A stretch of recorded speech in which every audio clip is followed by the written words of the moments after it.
तो भाई यहाँ पर हम बात कर रहे हैं UK07 राइडर की। तो भाई UK07 राइडर ने 2 घंटे के वीडियो में क्या ऐसा क्या बोल दिया कि मुझे उसकी बातें सुन के मुझे रोना आ गया। भाई लिटरली मेरे आंखों से आंसू आ गए। तो उसने ऐसे ऐसे बोले। लगभग 1 साल हो गए कि UK07 राइडर ने एक भी वीडियो अपलोड नहीं किया। उसके पहले वो उसने continuous daily blog, daily video, daily Instagram पे भी कभी स्किप नहीं होता, डेली अपलोड करते ही करते थे। लेकिन ऐसा क्या हो गया कि अचानक उन्होंने 1 साल तक वीडियो ही नहीं डाला। लगभग 2 दिन पहले उन्होंने एक स्टोरी इंस्टाग्राम पे एक स्टोरी लगाया कि मतलब कि उनके घर वाले ही उनको परेशान कर रहे हैं। ये उन्होंने स्टोरी में बताया।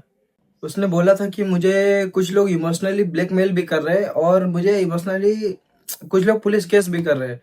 तो भाई देखो, ऐसा है कि मैं पूरी जानकारी एक वीडियो में नहीं बता सकता। इसके लिए मैं थोड़ा उनके क्लिप ऐड कर देता हूँ आगे। बाकी आप ही सुन लो डायरेक्ट क्या आप कहना चाहते हो। मैं शादी में I really wanted to be happy. मैंने कहा यार मम्मा मुझे हमेशा आपके साथ रहना, मैं इतना ट्रैवल कर लिया, सब कुछ कर लिया, I really want to be with you. I guess मुझे लगा आई डोंट नो क्या चाहिए, मुझे नहीं पता उन्हें क्या चाहिए। मैं पूछता था, मैंने कहा दिक्कत क्या है? बोला दिक्कत तेरे से है क्योंकि तू चिल्लाता है, तू लड़ता है हमसे। मुझे केवल दिक्कत ये थी कि अगर मैं आपके लिए लॉयल हूँ, अगर मैं आपके लिए स्टैंड ले रहा हूँ, सो आई डोंट नो क्यों आप मेरी एक खुशी के लिए एक चीज़ नहीं। मेरे माँ बाप है, आई नो बहुत सारी चीज़ें करी उन लोगों ने। मैंने बोला ना भाई, माँ बाप सही भी होते हैं और गलत भी होते हैं। खैर एक तारीख उन्होंने घर में नहीं आने दिया। मैंने कैसे भी करके एक हफ्ता डेढ़ हफ्ता निकाला। मैंने कहा आप फोन करेंगे, आप फोन करेंगे, आप फोन करेंगे, नहीं फोन आए। रितिका को मैंने पहले ही बता दिया था। मैंने कहा देख रितिका ऐसे ऐसे बहुत ज़्यादा दिक्कतें हो रही है घर पे करके कि देख मैं तेरे को पहले ही बता रहा हूँ कि मैंने कहा अगले दिन तू ये मत बोलिए। और 27 तारीख को मैंने उसे कॉल करके बता दिया था। मैं उससे एक दिन पहले भी गया था, नहीं हो पाई हिम्मत। उस टाइम रितिका ने बोला बाबू मैं तुम्हारे साथ हमेशा खड़ी रहूंगी, मैं खड़ी रहूंगी, बट मैं बताता हूँ इस दुनिया में कोई तुम्हारा अपना नहीं होता, कोई अपना नहीं होता। इसलिए ज़रूरत से ज़्यादा भरोसा मत करना, ना भाई बहन, दोस्त, माँ बाप भी। सो आई गेस तुम अच्छी औलाद तब तक ही हो जब तक तुम उनका कहना मान रहे हो। मतलब जैसा वो बोले, जैसा अगर तुम ऐसा कर दो तो तुम अच्छी औलाद हो। शायद कल अमीन एक अच्छी औलाद बनता है, मैं नहीं बन पाया। I lost everything, I lost my parents. मैं धरती पे सबसे ज़्यादा प्यार अपने माँ बाप से करता था, स्पेशली मम्मी। मैं आपसे बहुत बहुत प्यार करता था मम्मा, बहुत। मैं आपसे ज़्यादा प्यार किसी से नहीं करता था मम्मा। चलो रितिका को मैं 7 या 8 तारीख को घर निकल गया। मैं कभी लड़ने नहीं गया था अगर they really wanted to push me down to that level, किसे हरा देंगे। मैं आपसे कभी जीतना चाहता नहीं था। आई लॉस्ट इट, मैं हार गया। मैं बहुत झगड़ा हुआ करते थे। मैंने पॉइंट पे लड़ा। मैंने कहा मम्मा आप रिश्ता मांगने गए थे वहाँ पर उस लड़की को, मम्मा ने मना कर दिया कि तू ये किचन में नहीं करेगी, तेरा कोई हक नहीं, तू जाए से लेकर के फ्लैट पे जा, और ब्ला ब्ला ब्ला ब्ला। मैं बस लड़ नहीं रहा था मम्मा आपसे, मैं आपसे बस पूछ रहा था। मैंने कहा अगर आप एक लड़की हो और अगर आप किसी और दूसरी लड़की के साथ ये कर रहे हो, तो मम्मा ने बोला ये घर मेरा है, मैंने बनाया, तो इस घर पे तेरा कोई हक नहीं। शायद मेरा उस घर पे हक था मम्मा, मैं आपकी औलाद था, मैं आपकी औलाद था। आई नो मैं अच्छा लड़का नहीं बताया, बट मैं आपकी औलाद था। चीज़ें हुई 7 तारीख को, 7 या 8 तारीख घर वालों ने मना कर दिया कि भाई नहीं तुम इस घर में एंट्री नहीं ले सकते। मामा जी और को फ़ोन करा, मामा जी और मम्मी ने मामा जी और को फ़ोन करा। कल हमने बहुत धमकी दी कि सोशल मीडिया पे डाल दूंगा भाई, तेरे को एक्सपोज कर दूंगा, तेरे को दिखा दूंगा लोगों के सामने, मैं कुछ भी बोलूंगा तो वो सच हो जाएगा। भाई आई रियली डोंट वांटेड कि मेरा भाई मुझे ऐसी धमकी दिया, मुझे ऐसे पॉइंट पे लेवरेज यूज। हुई चीज़ें नॉट बैड, बट उसके बाद फिर I went to the flat. मैं रो रहा था लिटरली, बट मैं उस लड़की के साथ करता। मैंने कहा तू टेंशन मत लियो, सब सही हो जाएगा। I guess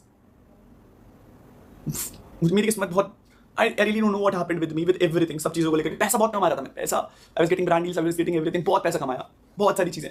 but at the end of the day I guess पैसा खुशी नहीं दे सकता, और एट लास्ट पैसा सारी खुशी छीन भी लेता है। सो आई डोंट नो, मुझे लगता है कहीं ना कहीं लोगों को एक्सपेक्टेशन थी कि मैं जो मतलब मैं बस उन लोगों की खुशियाँ ही पूरी करता हूँ, अपनी खुशी के बारे में ना सोचूं। मैंने अपनी खुशी चूज करी। I got thrown out from the house. मेरे रितिका को लेकर के एक वही वाले पुराने फ्लैट में गया, बट मुझे वहाँ नहीं रख सकता था, तो मैं नई फ्लैट में लेकर के गया।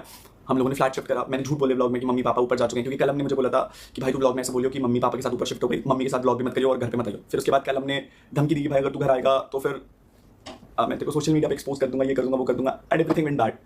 आई गेस मैं कभी मैं नहीं डरता था भाई तेरे से, बट मेरे को था कि अगर मैं घर में जाऊँगा फिर लड़ाई आऊँगी। आई बैक आउट, मैं कभी घर नहीं गया। Ritika was there with me, and at that point of time I feel like कि भाई मेरी दुनिया कंप्लीट हो गई। बट मेरी खुशियों में ना किस्मत खराब थी स्टार्टिंग से। ना माँ बाप का प्यार मिला, ना भाई का प्यार मिला, और ना ही बीवी का प्यार मिला। गर्लफ्रेंड का प्यार तो मिला था मुझे डेफिनेटली। मुझे नहीं पता मेरे साथ क्यों हुआ, आई डोंट नो मैं क्यों हुआ मेरे साथ, बट अब हो गया तो हो गया। सो आई गेस लास्ट पॉइंट था बताने का। बट आज की डेट में सिचुएशन इतनी वर्स्ट आ गई कि I am not able to handle this. मेरे घर वाले मुझसे बात नहीं कर रहे हैं उस लड़की के लिए, जिस लड़की के लिए मैंने छोड़ा था। छोड़ा नहीं था, मैंने उनकी इज्जत करके, उन्होंने बोला था कि भाई घर पे मत आइयो, अगर कुछ भी खराब हो गया पापा की तेरे ऊपर आएगी। मैंने कहा यार अपने बाप को कौन मरता हुआ देखना चले जाता है। मैंने खुद को मार दिया अंदर से। उस दिन मैं सोफे में बैठ के गिड़गिड़ा रहा था, मौसी वहाँ पर थी। मैं गिड़गिड़ा था, मैंने कहा मम्मी कुछ भी करना बस अपने से अलग मत करना। झेला झेला झेला, बहुत झेला, बहुत झेला, बहुत झेला, बहुत करने की भी कोशिश करी, ट्राई करा। मम्मी के लिए जो मैं साड़ी लेकर के आया था उसका पल्लू मैंने पंखे पे लटकाया था और मैंने कोशिश करी, पर मेरे को नहीं आई हिम्मत। मैंने कहा यार मैं मर जाऊंगा तो मेरे माँ बाप कैसे जिएंगे, बट मैं उनके लिए ऑलरेडी मर चुका था उस दिन और वो जी रहे थे। बाबू मैं तुमसे बहुत प्यार करता था, मैंने तुम्हारे लिए सारी चीज़ें करी।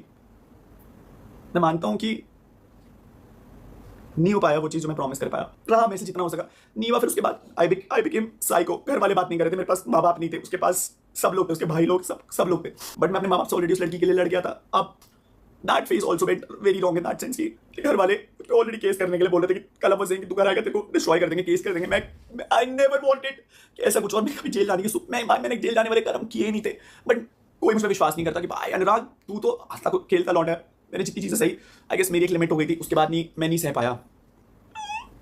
किस्मत इतनी खराब, साला जिस पे भरोसा किया वो भरोसा तोड़ करके चला गया। आई डोंट नो, बहुत सारे लोग डिसअपॉइंट होंगे कि भाई ये वही लड़का है जिसने हंसते खेलते शुरू करा था। 5 दिन हो गए नहीं खाया। I started taking a lot of bad things. मैं क्या करता यार, मेरे पास कुछ था ही नहीं करने के लिए, but I just wanted to eliminate this. मैं एलिमिनेट करना चाहता था ये फीलिंग कि भाई ये फीलिंग ना एलिमिनेट हो जाए और मुझे ये इस चीज़ से छुटकारा मिल जाए। बट तो गाइस आपने वीडियो देख लिया होगा और इससे और जानकारी चाहिए तो मेरे चैनल को सब्सक्राइब करो और शेयर करो, काफ़ी ज़्यादा लोग को भी देखने को मौका मिले। Thanks, subscribe guys, thank you.